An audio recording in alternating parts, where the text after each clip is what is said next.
যেদিন আমার বিয়ে হয় ওই দিন রাতেই আমি ওনাকে বলে দিই আমি অন্য কাউকে ভালোবাসি। উনি চুপ করে সোফায় বসে পড়েছিল। একটি বারও এসে বিছানায় আমার পাশে বসেনি, একবার জিজ্ঞাসা করেনি তবে কেন তার ঘরের বউ হয়ে আসলাম। আমি আবার বলেছিলাম ঘুমের মাঝেও আমাকে টাচ করার চেষ্টা করবেন না। উনি মনে হয় কথা দিতে রেগে যান। উনি উঠে এসে আমার সামনে দাঁড়ান, ওনার চোখগুলো লাল হয়ে আছে। আমি ভয় পেয়ে যাই। হঠাৎই উনি বিছানায় হাঁটু গেড়ে বসে বলতে শুরু করেন, ওই আপনি কি মনে করেছেন আমাকে? আমাকে কি মাতাল অভদ্র মনে হয়? ঘুমের মাঝেও যেন আপনাকে না স্পর্শ করি, এর মানে কি? আমি কি হিংস্র পশু যে রাতের আধারে আপনার উপর ঝাঁপিয়ে পড়ব? তারপর আরো কিছু কথা শুনিয়ে দিয়ে নিজের চোখ মুছতে মুছতে ঘর থেকে বের হয়ে যায়। আমি বিছানা ছেড়ে উঠে গিয়ে জানালা দিয়ে বারান্দার দিকে তাকাই, দেখি উনি নীরবে বসে আছেন আর একটু পরপর চোখ মুছতে ব্যস্ত। বিয়ে ঠিক হওয়ার পর ভাবির মুখে শুনেছিলাম ছেলেটা খুব ভালো অবন্তী, দেখো তোমাকে অনেক আগলে রাখবে, জীবনে অনেক সুখে থাকবে। তখন ভাবির কথাটা তেমন আমলে নিইনি, কিন্তু যখন ওনাকে কাঁদতে দেখি তখন ভাবতে থাকি একটা ছেলে মানুষে এভাবে কাঁদতে পারে। আমি যতটুকু জানতাম বিয়েটা ওনার মায়ের পছন্দেই হয়েছে।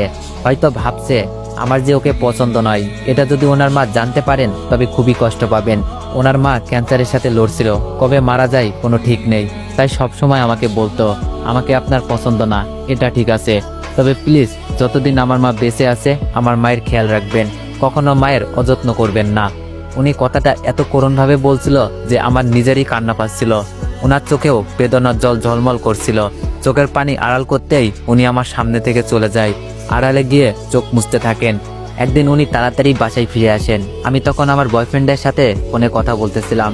উনি এত তাড়াতাড়ি ঘরে ঢুকেন যে আমি আর ফোনটা রাখার সুযোগ পাইনি। উনি রুমে ঢুকেই আমার হাত থেকে ফোনটা টান দিয়ে নিয়ে নেয়। তারপর স্ক্রিনে কল রানিং দেখে ফোনটা এত জোরে আছাড় দেন যে ডিসপ্লে গুঁড়ো গুঁড়ো হয়ে যায়। তারপর প্রচুর রাগে বলতে শুরু করেন, আপনার বাবা আপনাকে বিনা টাকায় এ বাড়িতে পাঠায়নি, দেনমোহরে 2 লাখ টাকা দিতে হয়েছে, বিয়ের গহনা আর অন্য খরচ বাবদ তার থেকে 5 লাখ টাকা খরচ হয়েছে। 10 বছরের সব জমানো ভালোবাসা আর টাকা দিয়ে তারপর আপনাকে এই বাড়িতে এনেছিলাম, এর কোনো শুকরিয়া আপনি আদায় করেছেন? কি চেয়েছিলাম আপনার কাছে? মোহরানার টাকা পরিশোধ করার পর আপনার উপরে আমার সম্পূর্ণ হক ছিল, তবুও এক মুহূর্তের জন্য আপনাকে স্পর্শ করিনি। বিয়ে করে আনার পর এই বাড়ির ছোট বড় কাজগুলো করার আপনার দায়িত্ব ছিল, কিন্তু তাও কোনোদিন আপনাকে কিছু বলিনি। শুধু বলেছিলাম মাকে একটু দেখে রাখবেন। আর মাত্র 1 ঘন্টা আগে তার খারাপ লাগার কথা বলেছে মা আমাকে ফোন দিয়ে। আমি অফিস থেকে চলে আসছি, আর আপনি একটু পাশের রুমে গিয়েও দেখতে পারেননি আমার মা কেমন আছে? আর দেখতেও হবে না আপনাকে, দেনমোহরের অর্ধেক টাকা ফিরিয়ে দিয়ে চলে যাবেন এখান থেকে, আপনাকে আমার প্রয়োজন নেই। তারপর উনি হনহন করে চলে যায়। আমি কখনো এত কষ্ট পাইনি ওনার কথাই যতটা কষ্ট পেলাম। আসলেই তো এই বাড়িতে আমার 1000টা দায়িত্ব, আর আমি কিনা ওনার একটা আবদার পূরণ করতে পারলাম না। আর কি যেন বলেছিল, 10 বছরের জমানো ভালোবাসা মানে কি আসলে? যেদিন থেকে যৌবনে পদার্পণ করেন তখন থেকে যে ব্যক্তি অনাগত স্ত্রীকে ভালোবাসতে পারেন, আমি কিনা তাকে একটি বারের জন্য ভালোবাসতে পারিনি, তার একটা আবদারও পূরণ করতে পারিনি। ধপাস করে ফ্লোরে বসে পড়ি। আমার চোখ দিয়ে তখন অবিরাম পানি ঝরছিল। সেই প্রথম আমি মন ভরে কান্না করি। হঠাৎ করে মাইক্রোবাসের দরজা টানার আওয়াজে আমার হুঁশ ফিরে। তাড়াতাড়ি ঘর থেকে বের হই, দেখি উঠানে একটা মাইক্রোবাস দাঁড়িয়ে আছে, আর উনি শাশুড়ি মাকে কোলে নিয়ে ঘর থেকে বের হচ্ছেন।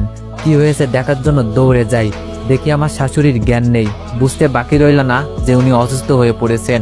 আমি উনাকে কেবল আমিও যাব কথাটা বলেই দৌড়ে রুমে চলে আসি। তাড়াতাড়ি বোরকাটা পরে রুম থেকে বের হই। আম্মাকে গাড়ির পিছনের বড় সিটটাতে লম্বা করে শোয়ানো হয়েছে, আর মাথাটা আমার স্বামীর কোলের উপর রাখা। আমিও গাড়িতে উঠতে পারি। গিয়ে ওনার পাশে বসে বলি, আপনি সামনে চলে যান, আমার মাথাটা আমার কোলে দিন। উনি কোনো কিছু না বলে আমার দিকে রক্ত চোখে তাকান। ওনার চাওয়াতে নিষিদ্ধ স্পষ্ট। বাধ্য হয়ে আমি পিছনের সিটে গিয়ে বসে পড়ি। আম্মাকে হসপিটালের জরুরি বিভাগে ঢুকানো হয়, আর উনি পুরো বারান্দা জুড়ে পায়চারি করছেন। আমি বসে থাকতে পারছি না, কেননা উনি হাঁটতেছেন। এই অবস্থায় যদি আমি বসে আরাম করি তবে উনি হয়তো আবারও কষ্ট পাবেন।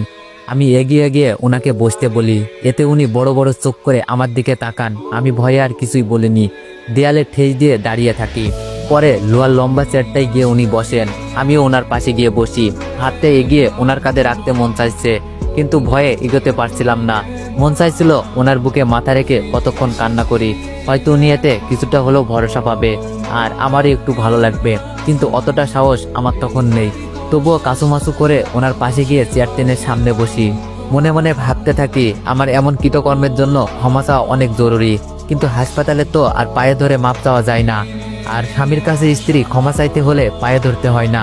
আলতো করে হাতটা ধরে 2 ফোঁটা চোখের জল ফেললেই যথেষ্ট, অথবা ছোট্ট বিড়াল ছানার মতো করে স্বামীর বুকে মুখ লুকিয়ে দিলেই হয়। হয়তো প্রথমে স্বামী স্ত্রীর দিকে একটু গরম নজরে তাকাবে, তবে তখন স্বামীর চোখের দিকে অসহায়ের মতো তাকালেই হয়ে যায়। একটা লম্বা সময় নিয়ে কোনো মেয়ে যদি তার প্রিয় মানুষটার চোখের দিকে তাকিয়ে থাকে, তবে সেই ছেলেটা যত রাগী হোক না কেন সে অবশ্যই গলে যাবে। অতঃপর শক্ত করে জড়িয়ে বুকের সাথে মিলিয়ে গেলেই সব শেষ। কিন্তু আমার ক্ষেত্রে মোটেও এমন সুযোগ ছিল না, কেননা ওনার সাথে আমার স্বামী স্ত্রীর কোনো সম্পর্কই ছিল না। কোনোদিন একটু সময় নিয়ে ওনার সাথে কথাও বলিনি। তবে ভাবলাম একটু চেষ্টা করলে ক্ষতি কি।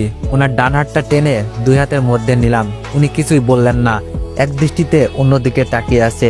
আমি বুঝতে পারছি চিন্তায় উনি এই বিষয়টি খেয়াল পর্যন্ত করেননি। আমি ওনার দৃষ্টি আমার দিকে ফেরাতে চেষ্টা করলাম। ওনার হাতটা শক্ত করে আমার 2 হাতের তালুর মধ্যে নিলাম। তাতেও কোনো কাজ হয়নি দেখে আমি নিজেকে ওনার একদম কাছে নিয়ে গেলাম। ওনার কাঁধে মাথা রেখে ওনার বাহু দুটো জড়িয়ে ধরলাম। এবার উনি আমার দিকে তাকালো। আমি ওনার চোখের দিকে তাকিয়ে নিজের ঠোঁটগুলো বারবার বাঁকাতে লাগলাম, আর ঘন ঘন ঢোকর গিলতে গিলতে একটা করুণ দৃষ্টিতে ওনার দিকে তাকিয়ে রইলাম। উনি কি ভাবলো জানি না, একটা দীর্ঘশ্বাস ছেড়ে চোখের পাতা দুটো এক করতেই কয়েক ফোঁটা জল গড়িয়ে পড়ল। উনি বাম হাত দিয়ে চোখ মুছে নিয়ে আমার হাতের তালুর পিঠটা চেপে ধরে রাখলো। আমার কাছে কেমন লাগছিল সেটা আমি আজও কল্পনা করতে পারি না। কোনো একটা অজানা অনুভূতি এসে গ্রাস করেছিল আমাকে। ওটাই ছিল আমার প্রথম স্পর্শ। প্রিয় মানুষটার কাছে প্রতিটা নারী হয়তো এমন একটা স্পর্শের আশায় থাকে, তবে আমাদের মধ্যে একে অপরের প্রিয় হওয়ার মতো কোনো সম্পর্কই তখন ছিল না। তাই ওই সব কিছু মিলিয়ে এক অন্যরকম অনুভূতি হচ্ছিল আমার। কিন্তু সেটা বেশিক্ষণ স্থায়ী হয়নি। পরক্ষণেই উনি আমার কাছ থেকে নিজের হাতটা ছাড়িয়ে নিলেন, চেয়ার থেকে উঠে সামনে চলে গেলেন। আমি অবাক চোখে ওনার দিকে তাকিয়েছিলাম। উনি একবারের জন্য আর আমার দিকে ফিরে তাকায়নি। একটু পর ডাক্তার রুম থেকে গোমরা মুখে বেরিয়ে আসে। আমার স্বামী দৌড়ে ওনার কাছে যান, উৎসুক দৃষ্টিতে তাকিয়ে থাকেন ওনার দিকে। ওনার সেই করুণ চোখের দৃষ্টি আজও আমার চোখে ভেসে ওঠে।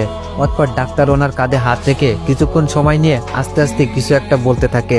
আমি উঠে সেখানে যাই শোনার জন্য, কিন্তু ডাক্তার যা বলল তা শোনার জন্য আমরা কেউই প্রস্তুত ছিলাম না। তো এভরিওয়ান, তোমাদের কাছে তো কোনোদিন কোনো কিছু চাইনি, তো আজকে একটা জিনিস চাইবো, আশা করি তোমরা দিবা। তো আজকের এই ভিডিওতে তোমরা সবাই 500+ কপি লিঙ্ক করে দিবা। আশা করি তোমরা এটা কমপ্লিট করে দিবা।